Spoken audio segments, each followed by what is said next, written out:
Hey guys, my name is Ryan. And my name is Josh. Wait, what? Yeah, hi, That's not quite the same. This is Josh, this is OneAmongstMany. Hi. We're going to look at a game that we had recently on one of Josh's streams, which we will plug at the end of this video as well, and in the description. Aww. But this video is basically about how not to defend on Volskaya. This was a high point scoring game between two teams, both taking the points very quickly. So we thought we'd go over this a little bit like Josh's VOD review series, but focusing on the situations and team setups more than my particular set of skills playing Reinhardt, because there are some pretty stand-up moments in this already. Yeah, there's a couple of moments, but yeah, we're just going to go positioning, how to defend, how not to defend, how to capitalize on advantages and that kind of stuff. It should be good. So here we are, we've got standard Volskaya defense, we've got pretty much standard lineup as well. Like, we've got a Symmetra, single healer, but that's coming standard. I mean, I've already put my turrets up aggressively, and what we're noticing here, right, is this is pretty much normal as normal could be, right? This is where most people defend. Yeah, just sort of switching sides, you don't want it to get comfortable. I think this is a main highlight here.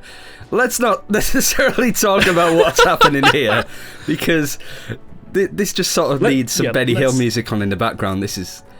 Let's take the meta, let's take the broad strokes picture rather than watching Ryan flail about for about 10 minutes.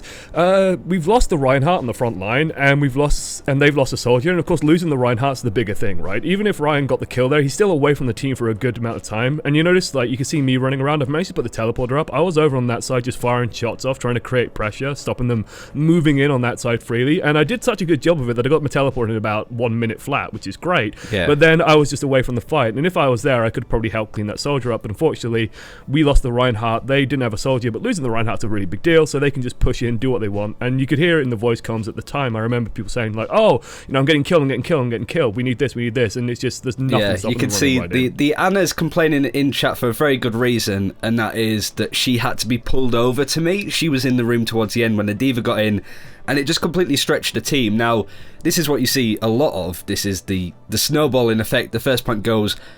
At this point, you're thinking, we're going to lose this point fairly quickly, but this is a really weird push because they just evaporate in front. Pay attention to the kill feed at the top right.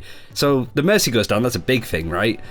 The Roadhog disappears. I don't know where he went. He went back to his own planet. You can also see that the Lucio in the top right gets killed, and he wasn't with the team. D.Va's at a mech, Anna's at the back, and Reinhardt's overextended behind and has just died. So they just evaporate, don't they, Josh? They just disappear in front of our very eyes. Yeah, it's crazy, because I thought, like, when I died there, I was the Mercy, I just thought, oh my god, you know, I've just lost the game for us because we really need that healing, and then they just managed to do nothing, and I think they split up, they didn't have a plan in mind, and you notice up top, it's taken about 3 minutes for them to get to this next point, this next push. There's a little bit of editing involved. This is the push that they take it, but again, there wasn't a push between those two ones. They were just sort of stood outside, the Reinhardt coming in now and again, maybe dying on his own or just pushing out. This is a big problem for me. I remember pointing this out when we were actually playing, that I can't leave the point, even though I get them D.Va out of mech there because somebody said that she was low. Like, I can't really leave the point and let them to contest it, but so many people died behind the point. I think you were one of them as well, because the Reinhardt and D.Va were just there. Really unlucky for me and the Soldier 76, who were sort of behind the lines. We paired up pretty well before then because just Mercy and Soldier's really good. Reinhardt manages to get around the back, manages to get his Earth Shatter off and catch both of us, which of course, you know, there's no Mercy around, so no res, no Soldier around, so no damage, and that lets them just move around on the point and do what they want. We don't manage to get the Reinhardt killed, and they manage to take it, but it takes about 3 minutes for them to do it, which is good because they kept just trickling in, trying to just force it too much, not really grouping up, not really doing what they needed to do. And they basically end up right here doing what we were doing as well, where they're not moving around the truck properly, and as such, we just pushed right in. Such a good Zarya shield there. Yeah, the Reinhardt, like, if you remember the Numlocked video you guys did on Overwatch Central, and he's talking about, like, with Reinhardt charge, you got to be aware of their Zarya barrier, your Zarya barrier, Anna grenades, who's up and who's not. They weren't aware of that. We had the Zarya bubble. You let me die here, by the way. And so we had the Zarya bubble. That charge leaves their Reinhardt in a bad position. We just kill him, and when he goes down, then any trade we get is just so good for us. Because it's just easy ult charge. This is the perfect position as a Reinhardt. If you're on the point and you want to hold your shield about where I was stood there, and then if they come onto the point like the Zarya just did, you just whack them. This is great. This Anna, I don't know what she was doing. But she was on a holiday, she was on vacation, she was checking out that large health pack and paid dearly for it. This is one of the most important things in Overwatch, whereas if you are losing a point, either die or get back to your team as fast as possible, because losing the Anna there just cost them so much. You can see Ryan's building up his ult charge, he's taking a few cheeky whacks. There, they have to do like a desperation charge just to get rid of him, and that just ends so badly for them because their Reinhardt ends up in such a bad location, can't get killed. I can't believe you didn't die here. Yeah, so that was the insane Ana on to our me. team was really good, to be fair. There was some quality timed sort of nano grenades and stuff like that. But this is something that we've highlighted before, at least on streams. This soldier has to come down. If he's shooting from up there, leave him, let him. Because if he's firing up there, I've got a shield, I'm blocking that damage. If he wants to come down, sure, he will die instantly. But this is the situation where I think it's very difficult for them to take that point back without using a lot of ults. And I mean, they use ults here, you saw nano boost and stuff like that. The Reinhardt's back. But this is just a prime position as a Reinhardt to be in, just being able to just jump around and left click. You've got the Lucio supporting there, you've got the Ana with a grenade.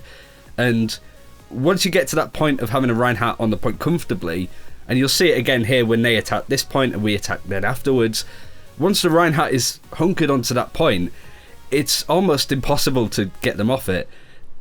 That was just misfortune that the Ana went down instantly. There's a lot actually that happens here that goes very badly. So we're running a Tourbillon Symmetra defense, and the problem with Tourbillon Symmetra is there's just no pressure on the enemy team to stop them doing kind of what they want.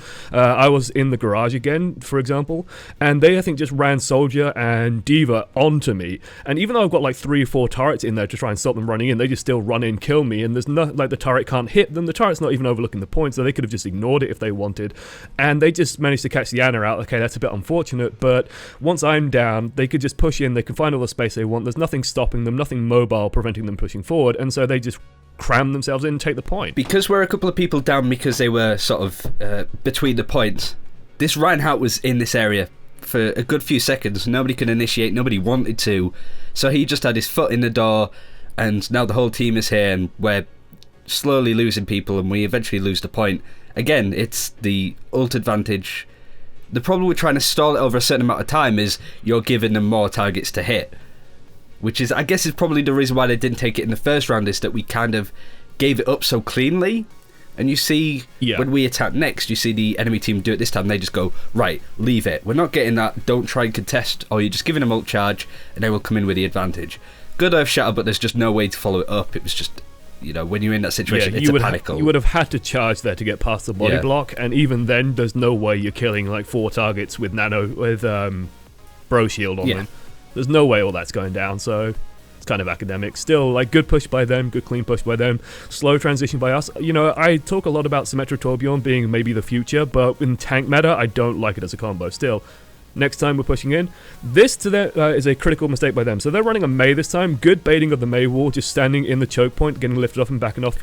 But then I go in and they pull the Reinhardt and Mei off the front line to go and chase me down. And that just crams everyone in this tiny room. And then Ryan just kills everything. And there's a nano grenade in there as well, which of course boosts my healing, stops theirs, and then Reinhardt is just easy pickings from there. At this point, I just want to take our time. It takes them a lot longer to get back to the point than us.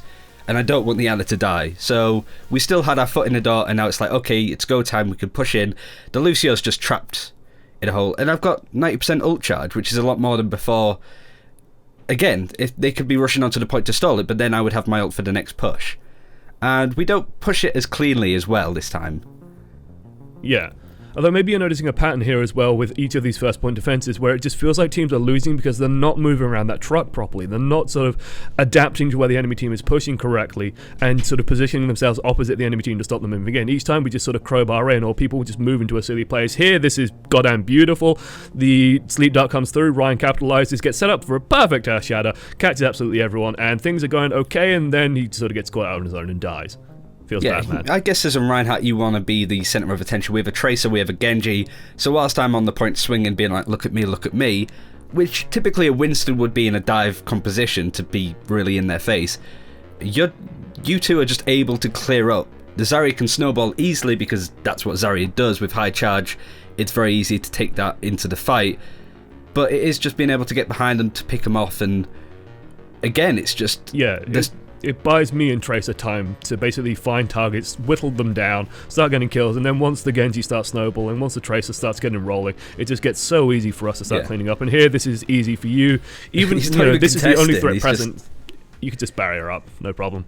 It's just, there's such weird pushes. This one, they've got a minute left because we held it the first point for so long on point B, and they again, do a really nice, strong push. We don't really have anything strong like a Roadhog or anything to really put pressure on there.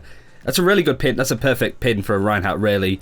Short in distance, There's shuts actually me down. something very subtle that happened there that actually really caught me off guard, which is the Ana used a heal grenade earlier on you when there was no need to. If Ana saved a heal grenade for when that charge landed, you could have survived it, he could have died. That's the one thing I caught when I was rewatching this, and I thought, hang on, that's really weird. Why did you use that then? Why didn't you use that now? And that could have actually changed a lot. But also one thing that's changed here is that I am on the D.Va instead of running Symmetra, running a Zenyatta instead as well. And you notice that the team moved to react to where their push was coming in. We actually stood opposite them for a while, started shelling. Sure, their Rhino got a good charge out, but it gave us enough time to whittle down their barrier, deal some damage, and then we could hold on long enough for this to happen where we're just on the point. Such a good like sleep we said earlier, by our team to get that it's soldier. a great sleep. It's a beautiful sleep.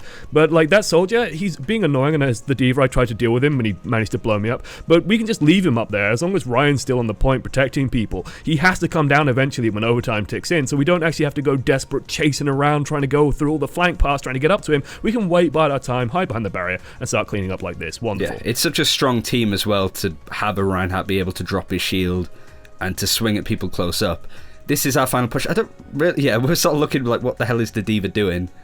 So we're going in. Yeah, I didn't even notice that because I'm playing Genji, but that D.Va's like, that's a desperation move trying to knock a couple of people off, and I really don't like it when you got 4 minutes on the clock, because if it goes wrong, you lose instantly. If it goes right, you bought 30 seconds, and you need more than 30 seconds. And as such, the D.Va almost dies, and then they just get scattered all over the place. And pointed out to me, so I was like, we're on the point, we're making him uncomfortable, we can't really leave a Roadhog to do what he wants on the backline, especially near the two healers as well. But this is just... This is the sort of great support tank synergy here, really, that I've just been kept alive, and I can freely swing, and they just don't really have an answer for it at all.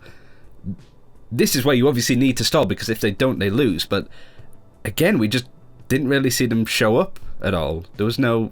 Yeah, it felt like they went for what I would call like a cute play, which is where you're trying to do something flashy that might have great results, but oftentimes it just doesn't. And the D.Va was badly out of position. She was D-mepped super early. We just seized the advantage and we won. Cool, so we learned a hell of a lot from that game, with both teams just unable to defend. What kind of sort of tips would you give somebody that's trying to defend a Volskaya on what not to do in this situation? Don't be static with your defense, especially if you're trying to defend here at the truck. You want to be more flexible with how you approach it. If they start going in one pathway, you got to be there to meet them. You got to try and catch them. You can't just let them gain ground, because once they get through, then they actually have the advantage. The attacker has the advantage because their spawn is so much closer, and your reinforcement path goes in front of the enemy team. So if you lose anyone, that's disastrous. So you've got to be positioning to sort of cut them off as much as you can. Don't let them get any ground for free. Make them claw for it and fight for it, and when you're doing that, then maybe you'll be holding for longer. But first point Volskaya is always going to be difficult. It's always, to me, a matter of just how much time can we get, how long can we hold it for, not necessarily can we hold it full stop. And that's it for this time. Thank you very much for watching. Thank you very much, Josh, for joining us. And for those that are looking for more VOD analysis content, where can they find it? So Ryan, thanks for bringing me on, and if you want to see more of stuff like this, like I do this every Friday and Saturday on my channel at 10 PM GMT, where we go really in depth, we pause, go over every single fight, really go into detail. People send in their footage, I go over it, talk about it, get really in depth with it, and try and explain where mistakes are, where things can be corrected perhaps, why fights lost and why fights were won, that kind of stuff. So if you do enjoy that kind of stuff, feel free to come by at ESL_OneAmongstMany, and yeah, I'll be glad to have you. Nice. If you guys enjoyed this video, then do let us know in the comments below. Maybe some typical scenarios that you find yourself in that you would like us to talk about. But if you did enjoy the video, then do press the like button below to let us know. But until next time, take care. We'll see you then.